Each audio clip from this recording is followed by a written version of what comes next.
প্রিয় দর্শক, আসসালামু আলাইকুম। এ প্রজন্মের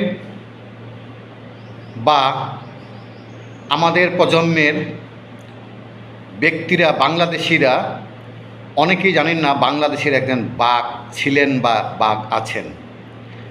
বাংলার বাঘ AKM ফজলুল হক। সেই নামটি এখন অনেক পুরনো হয়ে গেছে, অনেক আগে শেষ হয়ে গেছে।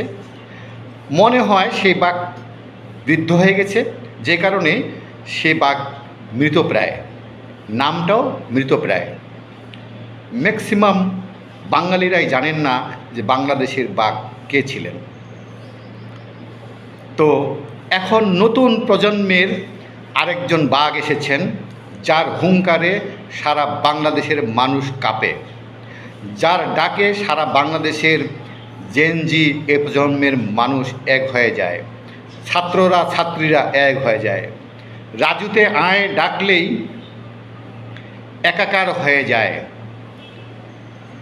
রাজুতে আয় ডাকলেই সব ছাত্রছাত্রীরাই, হাজার হাজার লক্ষ লক্ষ ছাত্রছাত্রী রাজুতে এসে যায়। সেই আমাদের বাংলাদেশের দাদা হাসনাত আবদুল্লাহ ভারতকে বা ইন্ডিয়াকে শাসিয়েছেন, তাকে নিয়েই আজকে একটু কথা বলবো। প্রিয় দর্শক, আসসালামু আলাইকুম। প্রিয় দর্শক, আশা করি ভালো আছেন, আমিও ভালো আছি, দেশ ভালো আছে।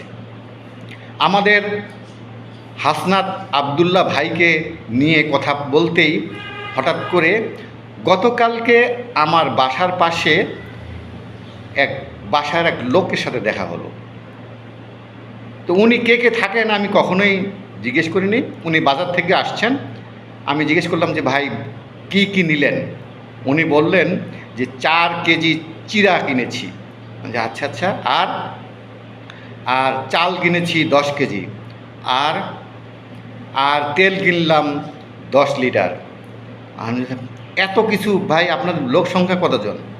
আমি এবং আমার ওয়াইফ, আমরা বাসায় 2 জন। তা আমি যে এগুলাই নিলেন, আর তো কিছু নাই?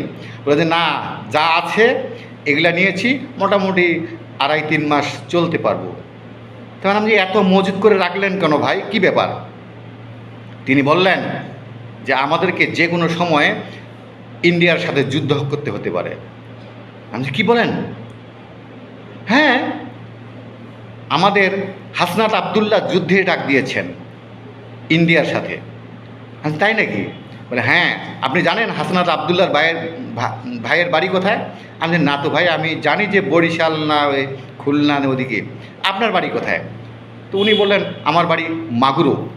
মানে মাগুরো তো আমি শুনি নাই ভাই কোথাও। মাগুরো আবার কোন জেলা? বললাম যে আমাদের আঞ্চলিক ভাষায় আমরা মাগুরো বলি, আসলে সেটা হলো মাগুরা। আমি ও আচ্ছা আচ্ছা আচ্ছা। তো আপনার বাড়িতে কয়জন থাকেন এখন এখানে ঢাকায়? আমি, আমার ওয়াইফ। তা আমার ওয়াইফকে এই খাবার দিয়ে যাচ্ছি 2-3 মাস, যাতে 2.5-3 মাস চলবে সুন্দর। হ্যাঁ, যে কোনো সময় যদি যুদ্ধ হয়, যুদ্ধ লেগে যায়, তাহলে যেন আমি যুদ্ধে যেতে পারি, আমার ওয়াইফ একাই থাকবে, একাই খাবে। আমি ও আচ্ছা আচ্ছা, তাহলে তো অনেক দিন যাবে। হ্যাঁ, মোটামুটি ধরেন যে 3.5-4 মাস, আরও বেশি যাবে। ও আচ্ছা আচ্ছা, তাই হ্যাঁ। আমাকে বললো হাসনাত আবদুল্লাহ ভাইয়ের বাড়ি বরিশাল। আমি ও আচ্ছা, হ্যাঁ হ্যাঁ বরিশাল। আচ্ছা, বরিশাল কোথায় জানেন? আমি না, বরিশাল কোথায় আবার? বরিশাল দক্ষিণবঙ্গে। বরিশাল দক্ষিণবঙ্গ ঠিকই, বরিশাল হলো আপনার সুন্দরবনের কাছে। হ্যাঁ, সেটাও সুন্দর, ঠিক কথা। হ্যাঁ, সুন্দরবনের রয়্যাল বেঙ্গল টাইগারের কাছে। আমি হ্যাঁ রাইট, সুন্দরবনের রয়্যাল বেঙ্গল। তো উনি বললেন যদি হাসনাত আবদুল্লাহ ভাইয়ের বাবা বা দাদা হাসনাত আবদুল্লাহ ভাইয়ের ভাইকে অল্প একটু 1 চামচের মতো রয়্যাল বেঙ্গল টাইগারের দুধ খাইয়ে দিয়ে থাকেন, তাহলে উনি বুঝতেছেন ওনার যে বুকের পাঠা, বাঘের মতো গর্জন আর হুঙ্কার, আমার মনে হয় খাইয়ে দিয়েছেন। আমি তাই নাকি? বলে হ্যাঁ, হতেও পারে, কারণ উনি যেভাবে হুঙ্কার দিচ্ছেন তাতে মনেই হচ্ছে যে উনি বাঘের দুধ খেয়েছেন, না হলে এত বড় কলিজা, এত বড় হুঙ্কার হতে পারে না। আমি ও আচ্ছা আচ্ছা, ঠিক ঠিক ঠিক। বললেন যে এই হাসনাত আবদুল্লাহ ভাই 24 জুলাই আগস্টে যা দেখিয়েছেন আমাদের পুরনো এক সময়ের বাঘ তা দেখাতে পারেননি। উনি ডেকেছেন হাজার হাজার লক্ষ লক্ষ জনতা ওনার পাশে এসেছেন। উনি ডেকেছেন হাজার হাজার লক্ষ লক্ষ ছাত্রছাত্রী ওনার পাশে এসেছেন।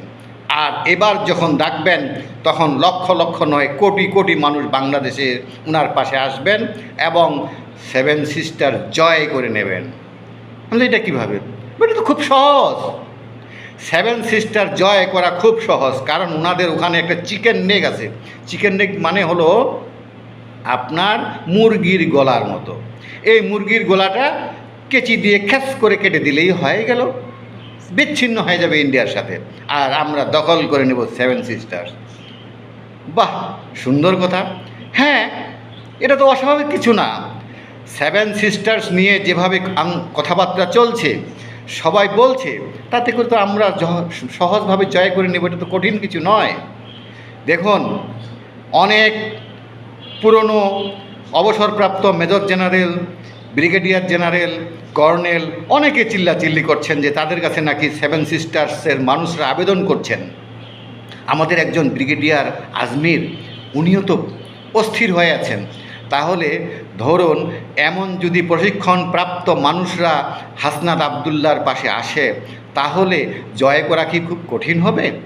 অবশ্যই না, আমরা জয় করে ফেলব খুব তাড়াতাড়ি ইনশাআল্লাহ। বাহ, সুন্দর সুন্দর কথা। জয় হোক, জয় হোক। আজ এই পর্যন্তই। আসসালামু আলাইকুম। ভালো থাকুন, সুস্থ থাকুন।